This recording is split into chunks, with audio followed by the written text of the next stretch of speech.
C'est quoi Punishment?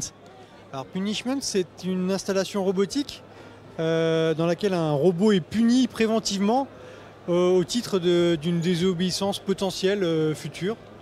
C'est bien évidemment une boutade, une blague, mais c'est aussi une façon d'interroger finalement l'usage qu'on a aujourd'hui de l'automatisation et de sa place en général dans la société.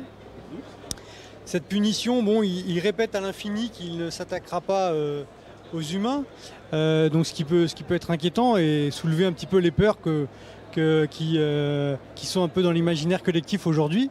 Les fameuses 3 lois d'Asimov qui théoriquement devraient empêcher de faire en sorte qu'un robot s'attaque à un humain. Oui, exactement, et puis en même temps on voit que finalement il exécute une tâche répétitive à souhait qu'on aurait adoré lui sous-traiter si on avait été puni petit. Oui, moi j'aurais bien voulu, effectivement. Il l'aurait fait chez moi le soir, ça aurait quand même été très pratique. Il y a plein d'enfants qui sont passés depuis ce matin et il y en a plein qui sont repartis avec des images et des pages justement parce qu'ils y voyaient tout l'intérêt.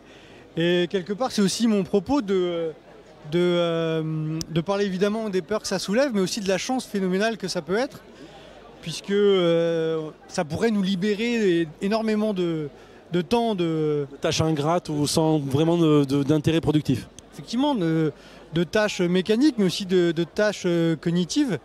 C'est de plus en plus le cas et on le voit ici, il y a pas mal d'intelligence artificielle conversationnelle qui sont présentées. Et moi, ce qui m'intéresse, c'est finalement de sous-peser un petit peu ces risques et ces chances, de prendre le temps un petit peu de décélérer justement par rapport à cette vitesse croissante. Alors juste, allez-y, oui, pardon. Et de faire des choix et d'analyser ce qui se passe pour mieux comprendre ce qu'on est en train de vivre aujourd'hui. Alors justement, ça c'est, on va dire, la métaphore. Est-ce qu'on peut le voir fonctionner? Est-ce qu'on peut le voir écrire? Vous nous montrez? Génial. Donc je vous rappelle, on est face à un robot, ça s'appelle Punishment, c'est une œuvre, et donc ce robot-là a pour objectif d'écrire à volonté et à l'infini une phrase que je vous montre. Je peux prendre une feuille pour montrer ce qu'il écrit? Voilà, il écrit cette phrase-là. I must not hurt humans. Autrement dit, je ne dois pas faire de mal aux humains. Voilà, et donc on va le voir rédiger.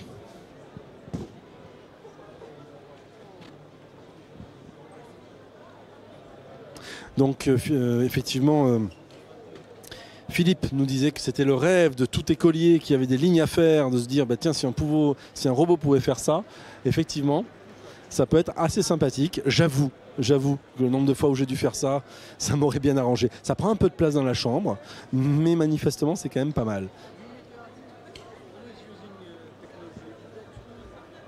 Alors Philippe, comment cette idée vous est venue on va dire, d'utiliser ce bras qui ressemble à un bras industriel pour justement faire en sorte qu'il exécute cette tâche? Ah oui, c'est effectivement un bras industriel que je détourne. L'idée, elle vient de ce qu'on se racontait tout à l'heure, c'est-à-dire de finalement analyser à la fois les peurs qui sont là et puis en même temps la fascination que ces mécaniques exercent sur nous, puisqu'au final, ce sont nos créations à nous, sont des robots. Michel Serres disait que depuis le BIFAS, on n'a fait que externaliser des fonctions mécaniques de notre corps et on commence à le faire avec l'intelligence et donc l'externalisation des fonctions cognitives.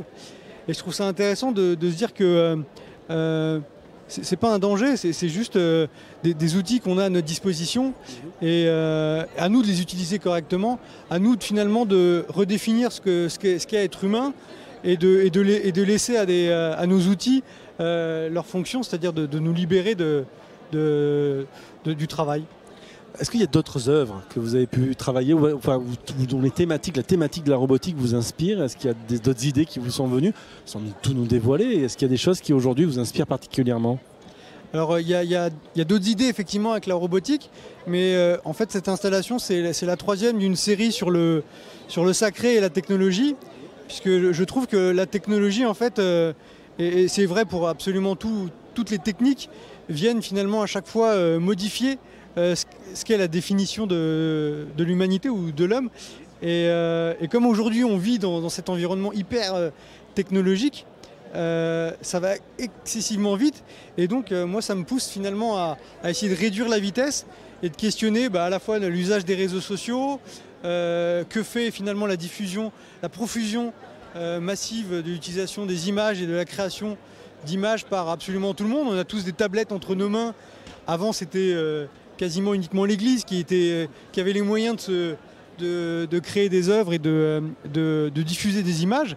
Le fait qu'on en produise tous aujourd'hui, ça change aussi la manière dont on se construit. Et donc c'est finalement la façon dont on se construit notre identité, nos croyances en général, et puis aussi notre façon de vivre qui, moi, m'intéresse.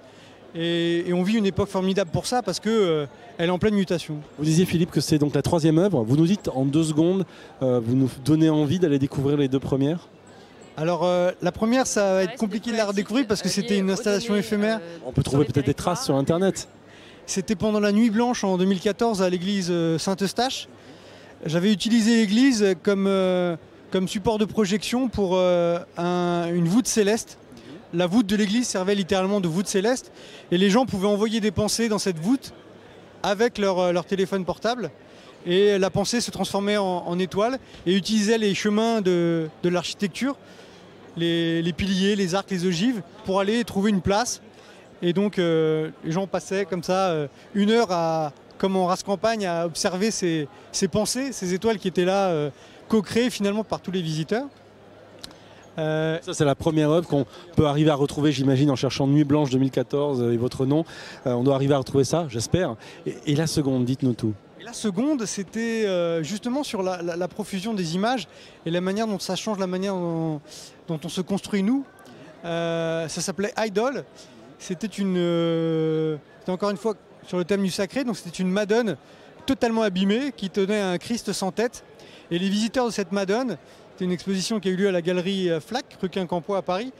Et les gens qui se présentaient devant cette Madone se retrouvaient projetés à la place du Christ, tout simplement. Puisque dans ma tête, ce monde qui est en train de mourir, c'est ce monde très vertical où les exemples nous viennent que d'en haut, où nous sont supérieurs. Quasiment comme du sacré ? Quasiment comme du sacré. Et ce que modifie aujourd'hui le numérique, c'est que justement nos exemples, ils viennent plus d'en haut, ils sont juste à côté de nous. Ils sont notre voisin, notre oncle. Alors bien sûr, ça peut être des stars, mais on a un monde qui devient de plus en plus plat ou horizontalisé. Effectivement, et je trouve ça plutôt salvateur de finalement resacraliser le lien qu'on a entre nous plutôt que des mythologies un peu dépassées.